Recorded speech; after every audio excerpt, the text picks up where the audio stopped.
and freedoms of citizens, especially on the matter of access to information. It seems to me, then, that it is important for all stakeholders in the data sector to always be conscious of limits. What are the constitutionally recognized and practically unavoidable limits to freedom of expression, freedom of information, and the right to privacy, as well as the state's authority in respect to all this? There must be a balance. I think the statement I'm trying to make here is there must be a balance between the state's responsibility to make sure that citizens have access to information in accordance with the Access to Information Act, but also protect citizens and whatever information that is private from criminals and other actors in that space. So there must be a balance between access to information on one hand and protection of privacy on another hand. And the nexus between those two, the nexus between access to information and protection of data and information, is the balance that will give us the right equilibrium for government to access legally useful information for public good and for citizens.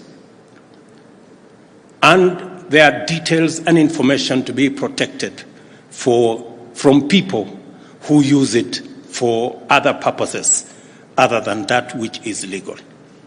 And that's the balance that the ministry, the various departments, and especially our dear commissioner must keep balancing so that we are in good space.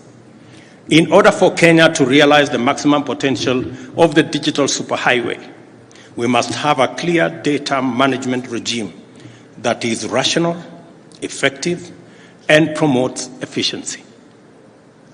It has to be promotive of our agenda for the digital economy, because progressively it is now absolutely clear that the next billionaires will be on the digital economy space. And we must provide sufficient latitude for access of whatever information that is necessary for us to grow our space for entrepreneurs, for business people, for investors in the digital space. And precisely the reason why we are expanding the digital superhighway so that we can bring on board millions of Kenyans by making it possible for them to access internet from all corners of Kenya. They can transact with government, they can do business, they can create, they can innovate, and they can do business on the digital space. And precisely the reason why I set up the ministry that has digital economy as one its big mandates. The government of Kenya is committed to working with all stakeholders to expand the space for creativity and innovation through the promotion of freedom of expression and also intellectual property rights.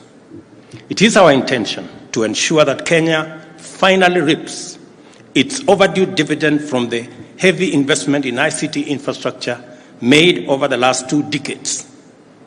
With 6 submarine fiber optic cables offering broadband connectivity, over 9,000 kilometers of terrestrial fiber optic connecting nearly in all county headquarters, geographical broadband coverage of 56%, and mobile broadband penetration of 96%, we are putting finishing touches on the policy and infrastructural framework that will switch on a historic explosion of productivity and competitiveness in our digital economy and in our entire Kenyan economy.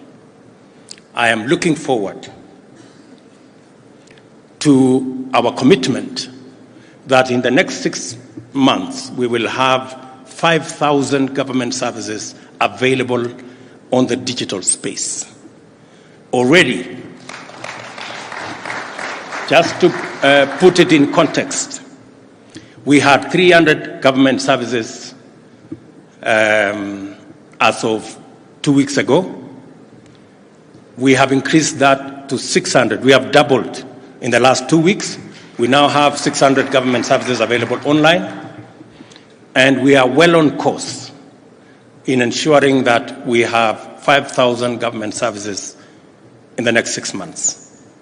And I have also asked the Ministry of ICT to also work on a digital identity so that the big huduma thing